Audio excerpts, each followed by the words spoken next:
Uh, well, hello, everybody. So I'm honored and delighted to be talking, quote unquote, in Finland today to this conference. I regret that I won't be able to be there, that the conference can't be live, but hopefully one day in the future.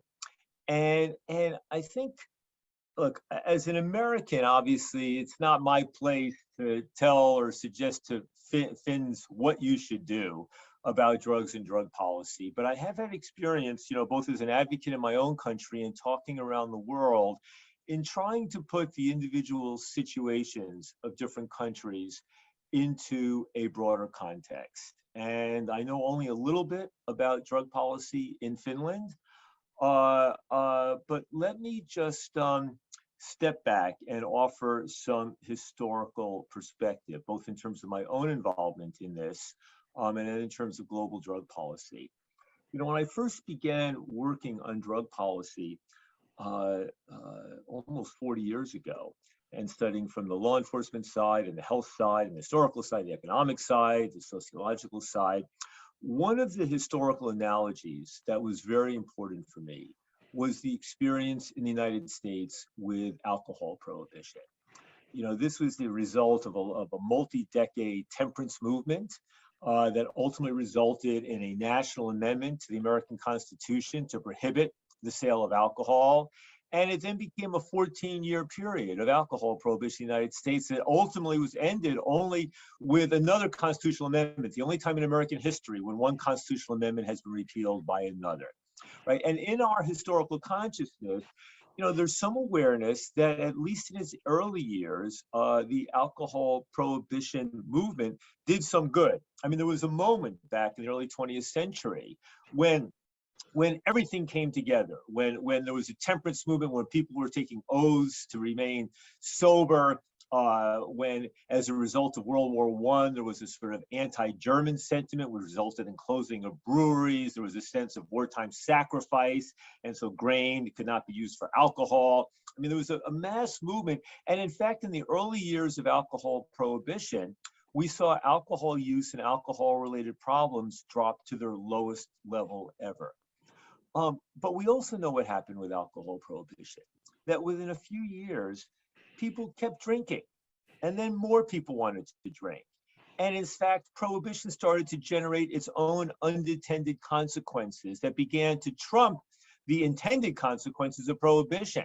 And we began to see was the beginning of criminal markets. We began to see both big gangsters like Al Capone, as well as little criminals or people producing bathtub gin or all sorts of other things. We had massive smuggling going on from Canada and Mexico and elsewhere. We saw, bootleggers becoming role models for young people. We saw a growing sense of disrespect for the law. We saw levels of corruption among police and others growing in levels, and politicians that we had not seen before. And at the same time, drinking was increasing and increasing. And we also saw that, in fact, the consumption of hard liquor, a very powerful liquor, became much more common than it had been before prohibition, for the simple economic reason that Al Capone and others did not want to fill their trucks with wine or beer, which was 95% water and 5% alcohol. They wanted to fill it with some beverage that was 90% alcohol and far more potent. And the result was more people dying of alcohol-related overdoses, etc., and problems with illegally produced alcohol, right? We had something called Jake, an alcohol that was made from an extract of ginger, and some manufacturers screwed up in the way they made it, and the results were tens, if not hundreds of thousands of people being blinded and poisoned and killed by bad bootleg liquor that was more dangerous because it was illegal. And ultimately, of course, we repealed this. Now, interestingly, very few countries did the same as the United States, but among the few that followed in the footsteps, or maybe not even independently of the United States, was Scandinavia. And I think in Finland, your alcohol prohibition overlapped almost identically with the years of the United States of 1919 or 20 to 1933. And you too, I understand, in Finland, came to the conclusion that whatever public health benefits had been achieved by criminalizing alcohol, that those had since stopped to be all that effective as drinking became more popular, and at the same time, the negative consequences of prohibition in terms of arrests, incarceration, reduced respect for the law, corruption, you name it, outweighed those benefits. So for me, that was really a very important model. And it influenced my thinking as I began to, emerge as a public critic of US drug policy, of US prohibitionist policy in the late 1980s and early 1990s, when the United States really became committed to a very vigorous war on drugs, not just in our own country, but really becoming the chief proselytizer of a global war on drugs perspective around the world. I remember back in 1998, when the United Nations had an UNGAS, the United Nations General Assembly Special Session on Drugs, and the motto of the conference, which was overwhelmingly shaped by US influences, was a drug-free world, we can do it. And the commitment to reducing illegal drug production, illegal opium, heroin production by 50% in the next 10 years. Now, of course, when you see an international body proclaim, that we will attain a drug-free world, the first question you have to ask is, what were they smoking? I mean, it clearly wasn't a good drug. It was some delusional drug, or the notion that we would reduce, opium production around the world just seemed preposterous. So, obviously, there's now been throughout much of the world, not especially in Europe and Asia, parts of Latin America, little pockets in Asia and Africa, a growing movement for reform. And it's one in which the United States, in which my government, which for so long was the champion of the global war on drugs, roughly around 2014, in the middle of President Obama's second term, really abandoned most of that sort of defiantly pro-drug war rhetoric and policy and advocacy, and effectively handed off the baton to the Russians, who were very keen to become the inheritors of the new, proselytizers of the global war on drugs. So let me offer now my perspective from what little I know about Finland, but having been to Scandinavia, looked at other countries there. Here's my general thoughts. First of all, I hesitate to offer anything in the way of advice, because Finland seems on some levels like you guys are doing things so well. I mean, I was just thinking that, 5 years in a row, you're ranked in the United Nations Happiness Index as the happiest country in the world. I mean, you must be doing something right. And then I read that, 50 years ago, Finland had a fairly harsh prison policy, sort of kind of a leftover from the Russian influences. But by 20 years ago and continuing today, you have one of the lowest incarceration rates in the world, and certainly in Europe. And you're something of a model for how to deal with incarceration for much of the rest of the world. So, coming from my own fairly repressive and ideologically driven country, I'm fully aware, that it's really, I'm in a strange position to be offering advice about this stuff. But what I do think is that ultimately, if you ask what should be the objective of drug policy, right, that ultimately, I think when we think about drug policy, we have to accept first that drugs are here to stay, that there's essentially never been a drug-free society in human history, and there's never going to be one. That all around the world, people have discovered, devised, uncovered, invented, psychoactive substances with which to alter our states of consciousness, whether it's people discovering, the production of alcohol in all their independent sorts of ways around the world, or foraging in the woods and finding, psilocybin mushrooms, or whatever it might be. That, we know that cannabis goes back at least 10,000 years in human civilization. And we know the same thing with opium. And we know that coca and cocaine, or at least coca, goes back thousands of years in some parts of the world. We know that into the future, with new synthetic drugs being produced all the time, that's not going to change. And we also know, as I remember a classic book, The Natural Mind by Andrew Weil, that was published 50 years ago. in which he talked about people that we have almost an innate need to alter our consciousness. It's essentially almost part of being human. And that ultimately the challenge has to be to accept that drugs are here to stay and to learn how to live with them so they cause the least possible harm and in some cases the greatest possible benefit. It's the idea of taking harm reduction and applying it not just to the individual and not just to the community, but really to society at large.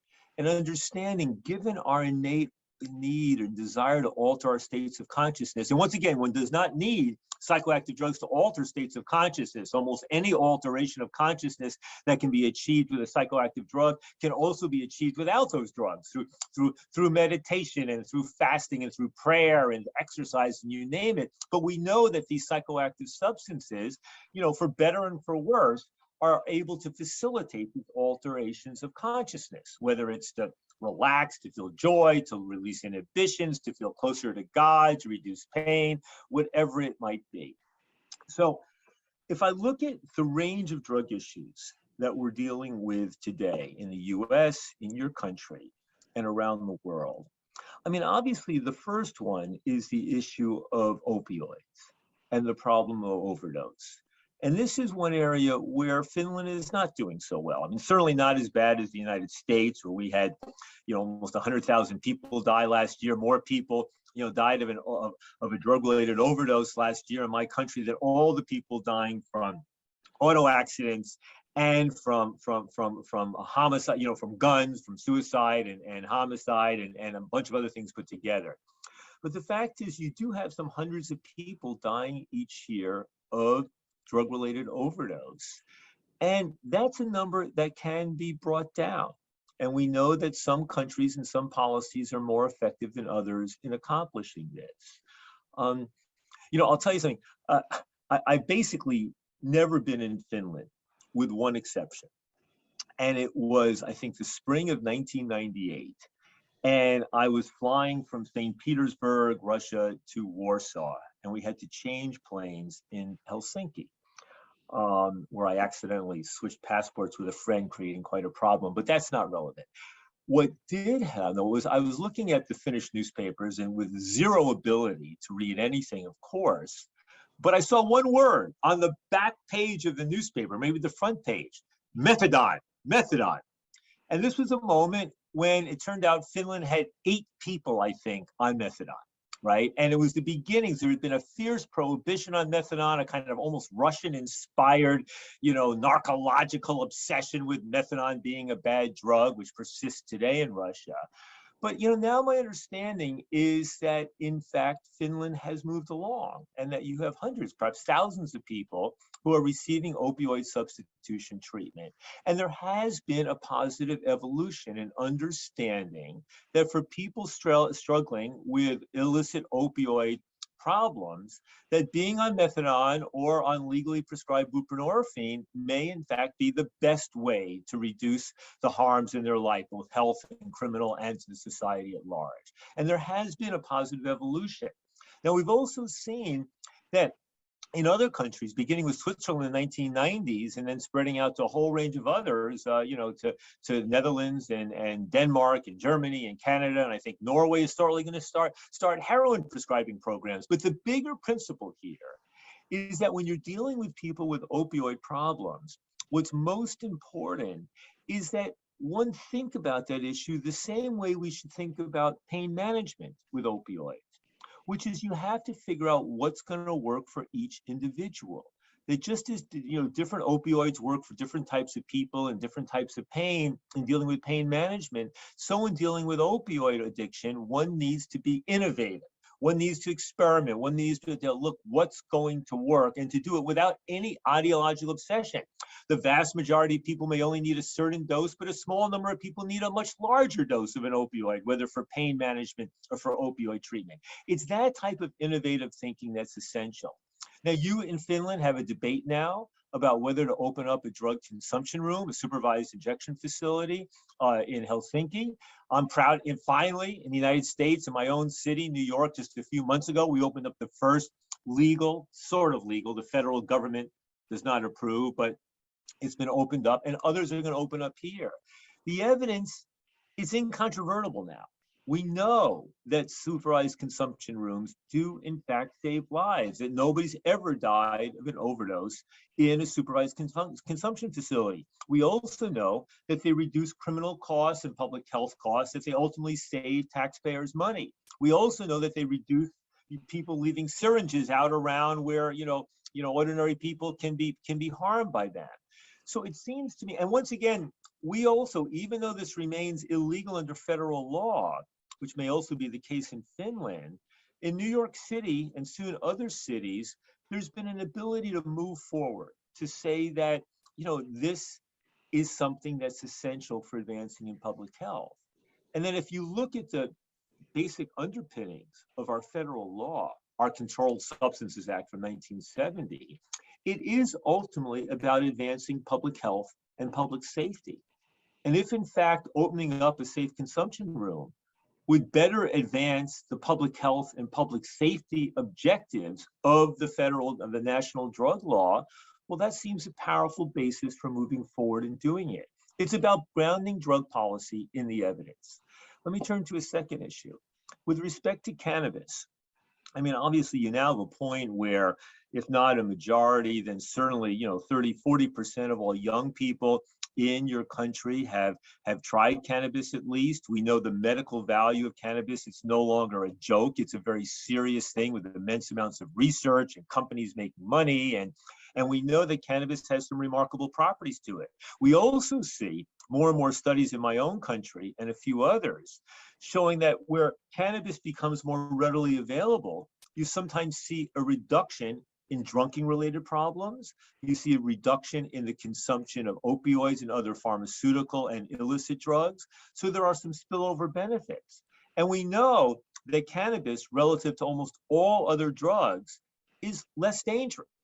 Not to say, look, cannabis is a drug, people can get addicted. I know people with bad cannabis problems, but the fact of the matter is that this is a relatively safe drug compared to most other psychoactive substances out there. So I know you have a debate in your country about this, but it's worth looking at the evidence. Interestingly, in my own country, with the legalization of cannabis, we did not see any big increase in cannabis use rates among adolescents. The real increase happened in people my age and maybe a little younger, and people older, people from their 40s to their 80s or 90s, who began using cannabis, who had not used it for many decades, if ever, because they found that it was helpful to them. They found that they preferred it to the prescription drugs. They found they preferred it to alcohol. They found it helped with their aches and pains. And quite frankly, when you look at the growing use of cannabis among the elderly in a population, that probably represents a net benefit to public health, not just in terms of happiness and pleasure, but in terms of the substitution for more problematic substances.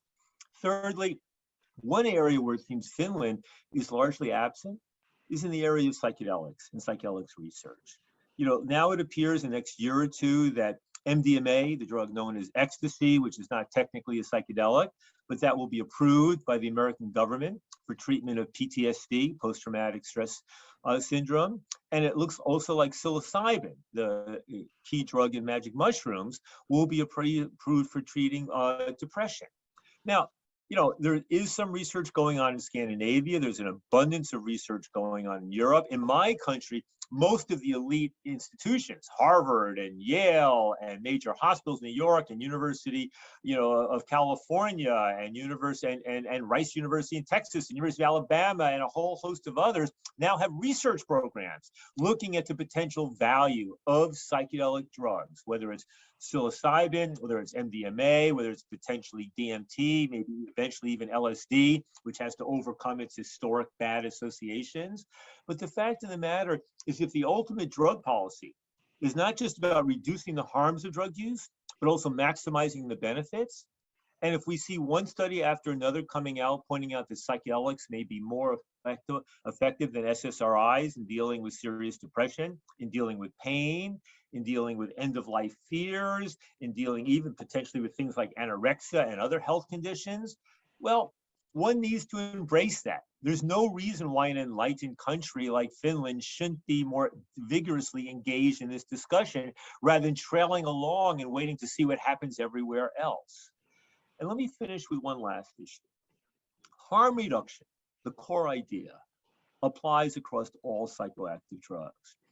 But remarkably, and much to my surprise, because I did not follow this issue so closely when I was running the drug policy all these years, is the issue of tobacco and smoking. Well, harm reduction makes as much sense with tobacco and nicotine as it does with all of the other drugs as well.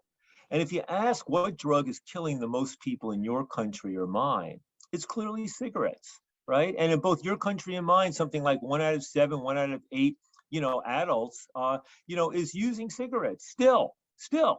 And yet, as with that United Nations in 1998, a drug-free world, we can do it, and we're going to cut everything in half. My understanding is the motto in Finland, as in other countries, is a tobacco and nicotine-free world. We can do it, and we're going to cut everything by 20. But that's crazy. That's ludicrous. It's not rational.